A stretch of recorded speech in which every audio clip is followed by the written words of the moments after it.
Continuing from our previous discussion on the interplay between thought and aesthetic appreciation, we now turn our attention to the very engine of action, activity itself. Think of it as the fundamental tool we use to interact with the world. It's not a monolithic thing, it comes in different flavors. We've got will, which is your conscious choice, like deciding to grab that coffee. Then there's instinct, the old habits or drives that aren't really up for debate, like breathing or maybe, for some, the urge to check social media.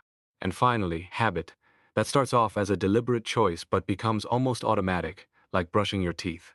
Today we're diving deep into instinct first. So, what exactly is this instinct thing?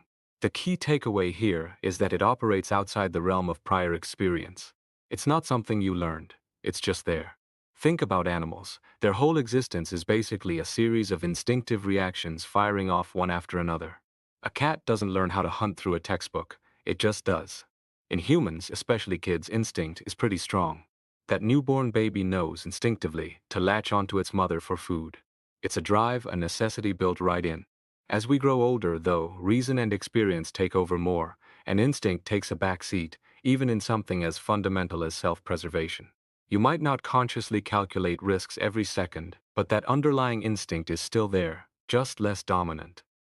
All right, let's break down the hallmarks of instinctive behavior. First up, unconsciousness. Animals perform these actions, sure, but they don't understand why in the way we do. If they did, they'd have foresight levels we can only dream of. Imagine eating purely to survive. That's not quite the same as just eating because you're hungry. Second, perfection. These instincts are finely tuned from day one. A spider doesn't need web design school, it just spins a perfect web. Third, immutability. For centuries, bees have made honey the same way. It's like nature's autopilot. Now, this isn't absolute. Humans can definitely mess with instincts through domestication, like how dogs behave differently than wolves. Fourth, specialization. Each instinct is laser-focused on one job. A bird builds a nest for shelter, period. No fancy variations needed. Finally, generality. Every member of a species shares the same basic instincts. One spider's web looks remarkably similar to another's. It's a blueprint passed down. Now, some folks, like Descartes, tried to wave away instincts as just fancy biological reflexes. Think of animals as complex puppets, strings pulled by nerves and hormones, no real mind involved. But hold on, that leads to some pretty weird conclusions. If animals are just machines, how do we explain their intelligence, their ability to work together? Science has shown higher animals are smarter than that. Plus, think about identical twins or clones, they can have wildly different instincts. And here's the killer blow, we can consciously control our instincts. We can train ourselves to overcome a fear or suppress an urge. If you can make a reflex voluntary, it can't be purely mechanical. Instinct, therefore, is fundamentally psychological. It's about the mind, not just the body. Okay, so if it's not just physiology, maybe Condillac had a point. He suggested instincts are just habits that got super ingrained over generations. Sounds plausible, right? Well, reality throws a wrench in that. Think about it. How many life-saving instincts do animals have that they couldn't possibly have learned the hard way? Take poisonous plants. A deer doesn't get a PhD in botany. It just knows which plants are safe and which will kill it. Learning that through trial and error? That would be a very short career. Experience simply can't explain the origin of these foundational behaviors. So reducing instinct to just a super strong habit doesn't quite cut it. Enter Darwin and Spencer with a much bigger idea, hereditary habit. This is the classic natural selection angle.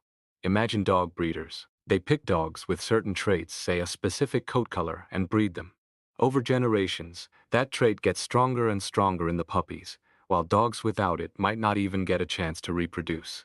Nature, according to this theory, does something similar, but on a massive unconscious scale. In the brutal struggle for survival, Malthus pointed out that population growth outstrips resources. Only those individuals with advantageous traits, maybe a better sense of smell or faster running speed, survive and pass those traits on. An initially lucky habit, like finding a good hunting spot, gives an edge, eliminates competitors, and gets baked into the genes of the species. This explains why instincts are common within a species too. But wait, there's a snag with this hereditary habit idea. First off, where's the proof? We see cats and dogs, but we haven't witnessed the gradual transformation of one into the other in the wild. Crossbreeding often fails spectacularly. Second, sometimes the line of descent isn't continuous, yet the instinct persists. Think about bees again. Worker bees are born from the queen, yet they have the same instincts as other workers. The habit didn't follow the lineage perfectly. And third, we circle back to Condiac's problem. Some instincts are just too fundamental.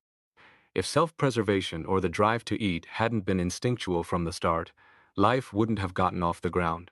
Experience just couldn't teach that lesson fast enough. So after all this, it seems instinct is a stubborn little thing. It's a basic fact of nature, something we can observe, but maybe something we ultimately can't fully explain away with simpler causes. It's a natural predetermination of activity, a unique phenomenon in itself. So, after wrestling with all these theories, what's the bottom line on instinct? Let's define it simply. It's a natural predetermination of activity. It's a given, a built-in tendency towards certain actions. It's not reducible to mere mechanics or learned habits in the way we discussed. It stands as its own unique category, a fundamental aspect of being. We acknowledge its existence and its characteristics, even if the ultimate why remains elusive. Alright, moving on from instinct to its close cousin habit. Most people think of habit as just doing something over and over, until it becomes second nature. Aristotle basically said that. But is that the whole story? Not quite. Think about driving a car. You might drive continuously for hours without repeating the exact same maneuver twice, yet it feels habitual. Also, Aristotle's definition implies repetition builds the habit, but isn't there a seed of habit after just doing something once? Like, after typing hello once, you're already inclined to type it again. So to really grasp habit, we need to look beyond simple repetition and consider what happens right after that first action. What's the initial spark? When we look at habit in this way, two core things pop out. First, it's a faculty of preservation. It locks down past actions, making them stick. Second, it creates a tendency to reproduce those actions, making them feel almost spontaneous later on. Think of it like this. Habit is like a slightly less intense version of instinct. Both can become unconscious, especially strong ones. Both lead to perfection in their own way. Habits eliminate hesitation, making actions precise, often thanks to training. Both resist change, though you can eventually modify them. Both are specialized for specific tasks. But here's the big difference. While all spiders weave similarly, your habits are uniquely yours. You develop them. This makes habit an acquired nature, something shaped by the will. Even though once formed, it operates somewhat outside the realm of conscious decision. It's like Spinoza's God is nature naturing. The world is nature natured. Instinct is nature speaking directly. Habit is nature speaking through us, having been shaped by us. So how does habit actually work? Philosophers like Maine de Biran and Ravasson dug into this, and they found two main laws governing habit. First, it tends to excite active phenomena. Think about skills you practice. The more you do it, the easier and more fluid it becomes. Habit amplifies the active parts. Second, it tends to diminish the intensity of passive phenomena. Remember that pleasant sensation becoming boring after repeated exposure? That's habit dulling our passive responses. It makes the constant background noise less noticeable. Let's see how these laws play out across our mental faculties. Take sensibility. The passive part, pleasure or pain, can be dulled by habit. What's exciting for someone new to fine dining might leave a gourmet completely unimpressed. But the active part, inclinations, passions. Habit actually excites this. The more you satisfy a passion, the hungrier it gets, demanding more, potentially intensifying your sensory engagement. With intelligence, lower-level perceptions like air pressure or room temperature fade into the background because of habit. But higher-level understanding, habit makes it smoother and more enjoyable. Think learning math or philosophy. The initial struggle gives way to fluency and pleasure. Memory? Absolutely reliant on habit. Practicing recall strengthens it. And the will? Since will is always acting, habit just makes those actions more efficient and repetitive. Okay, so how do we explain habit itself? Back to Descartes' idea, maybe it's just physiological wiring. Your brain follows established neural pathways, and movement itself triggers thought. But this doesn't quite capture the whole picture. It struggles to explain why an action wants to repeat itself, and crucially, it ignores the fact that we can consciously break free from habits. So again, it seems habit must be psychological. Another angle is association of ideas, like Stewart proposed. He said habit is just like how ideas link up. Movements that happen together tend to trigger each other. But this misses the preservation aspect. Where are the actions stored if it's just association? And why should movements inherently want to repeat just because they happened together? It feels incomplete. Neither purely physiological nor just association seems to fully capture the essence of habit. So if we ditch the reductionist views, how can we better explain habit? Let's try this. Preservation makes sense via a general principle. Things tend to stick around as they are. When something affects us, we preserve ourselves in that modified state. That's habit preserving the past. For reproduction, imagine an unreflective spontaneity kicking in after the action, almost bypassing the will. The will makes a decision, and then the action just flows automatically. The will congeals, so to speak. And the weakening of passivity. Think about any sensation, it's a need meeting an object. The object stays the same, but the need, being active, gets excited by the habit, making the satisfaction feel less intense over time. This framework seems to cover both sides of the coin. What's the big deal about habit in our lives? It's absolutely essential for progress. Why? Because it lets us preserve the past. We don't have to relearn how to walk every single day thanks to habit. It allows us to build on what we know and move forward. Without it, we'd be stuck in perpetual infancy. However, it's not the whole story of progress. Progress also requires novelty, learning new things. And here's the flip side: habit can be a drag. It clings to the past, making us resistant to change. An overly habitual life can make you feel trapped, immobile, like a prisoner of routine. So, while habit is necessary, it's definitely not enough on its own for true growth and advancement. We need the balance between the familiar and the new. Alright, let's shift gears to the will and freedom. The will is what makes us the primary cause of our actions. It's the engine of our own impetus. To understand it, let's dissect a voluntary action. It starts with wanting an end. What do I want to achieve? Then, we gather reasons. Why should I do this? Next comes deliberation, weighing the pros and cons, comparing motives. Then, decision, picking the strongest motive and committing to an action. Finally, execution, doing it. For an action to truly count as willed voluntary, it needs to go through all these stages. Skip any step, and it's not really your will at work. Something else is driving it. This brings us to the million-dollar question. Does free will even exist? Can't tackle this by defining freedom as our capacity to initiate a chain of events. The key is that the will is always the starting point of the chain it sets in motion, and it's not caused by anything before it. It's the first cause in its own domain. But is this true? Can the will really be causa sui, the cause of itself? Is it truly uncaused? This is the crux of the matter. How do we prove freedom exists? One way is direct. We have the idea of being free. If everything in the external world is determined, as science suggests, then this internal sense of freedom must come from within us. We feel free, therefore we are free. But some philosophers, like Bale, push back. He used the weather vane analogy. Imagine a weather vane that thinks it's choosing its direction, but it's just being blown by the wind. Maybe our sense of free will is just us obeying unknown forces. We counter this. Will and desire aren't the same. We desire things impossible, but the will acts on the possible. We often choose duty against desire, and our desires rarely match reality anyway. Spinoza offered another take. We feel free because we're aware of our actions but ignorant of their causes. But we reject this too. Ignorance doesn't automatically mean we invent ourselves as the cause. We accept the direct proof. The feeling of freedom is evidence of its reality. Besides the direct feel of freedom, there's an indirect proof rooted in our daily lives. Think about contracts, promises, legal responsibility. None of these makes sense if we weren't free to choose to enter into them or to break them. If you couldn't freely choose to promise something, holding you to that promise would be unjust. Similarly, punishment and reward only make sense if we have the capacity for free choice. Kant famously argued that the very possibility of a moral law depends on freedom. We won't dive into his specifics here, but suffice it to say, the existence of moral concepts points towards a free will. Our approach, however, will be to use the concept of freedom to ground morality, rather than the other way around. Now let's face the counter-argument: psychological determinism. This view says everything we do follows fixed laws, much like physical objects follow the laws of physics. It's not fatalism, where some capricious god decides everything. It's about internal consistency. The big claim is that free choice clashes with causality. If every action has a cause, like a motive, then it's not free.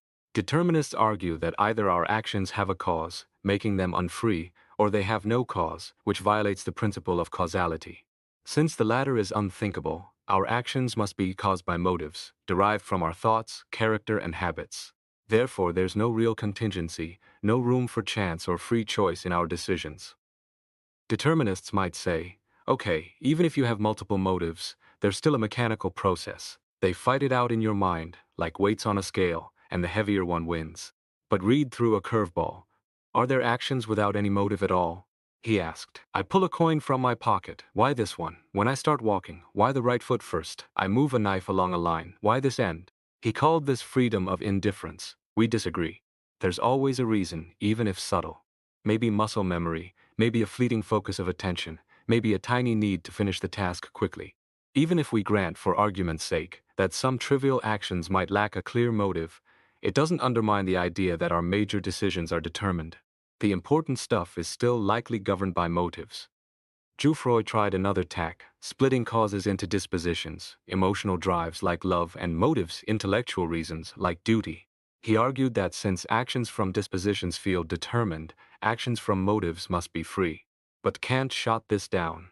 Ideas alone, like the idea of duty, don't move the will. They need to connect with our feelings, our dispositions. You can only act on duty if you have some affection for duty itself. So motives always carry a dispositional element. If actions driven by feelings are determined, then all actions are determined. Determinism holds firm. Determinists insist once you decide on the best motive, the action is sealed. But where does freedom actually lie? Not between decision and action, that's too late. Freedom resides earlier, in the space between conceiving the goal and picking the best path to get there. Humans uniquely have the ability to pause, reflect, deliberate, and choose how long to deliberate. An animal sees a goal and goes for it, no hesitation. We can stop ourselves, think things over, weigh alternatives. This capacity to suspend and reflect is where our freedom truly operates. Determinists just pinpoint the wrong location. Okay, psychological determinism deals with the mind. But what about scientific determinism? This takes the principle of causality and applies it to the entire external world. Everything, from planets orbiting stars to apples falling, is part of one giant chain of cause and effect. Nothing is contingent, everything is fixed. Now, if free action means changing the world, but the world is completely determined by causal laws, how can our actions be free? It seems impossible. According to scientific determinists, freedom is like a ghost in the machine. It exists in our consciousness, but it has no power to influence the physical world. It's virtual, not real. Scientific determinism gets even stronger. It argues that physiological processes in our brains are just as determined as anything else. And since our minds and bodies are deeply intertwined, every thought, feeling, or decision corresponds to some physical state in the brain. If that physical state is determined by prior causes, then the corresponding mental state, the act of will, must also be determined. There's no escape hatch. Free will in this view is an illusion, a phantom conjured by a completely mechanistic system. How do we respond to this seemingly watertight scientific determinism? Kant offered a famous solution, the duality of the self. He proposed we have two selves. There's the noumenal self, the real underlying self that exists outside the categories of time and causality. This is the true seat of freedom.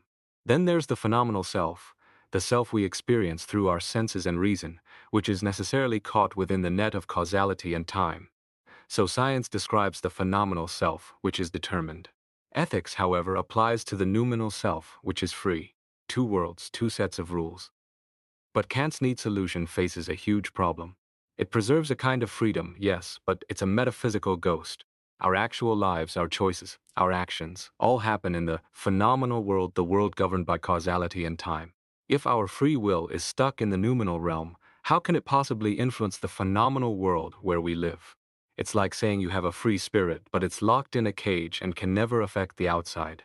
This freedom is virtual, sterile, disconnected from the real challenges of ethics and human experience. It doesn't solve the problem, it just pushes it aside. So if Kant's dualism falls short, how else can we reconcile freedom with causality? Let's accept that science shows a deterministic chain of events. But causality only dictates the links between phenomena. It doesn't necessarily dictate the overall direction or purpose of the series. Enter finality. Perhaps the ultimate end or purpose of things isn't rigidly fixed by causality. Instead, it's guided by a principle of purpose. And this principle allows for flexibility. The same destination can be reached via different routes. If the final goal involves freedom, then the means to achieve it must allow for contingency. Freedom could thus be woven into the fabric of the external world through the principle of finality, enabling genuine change despite the underlying causal structure. Finally, let's briefly touch on theological fatalism.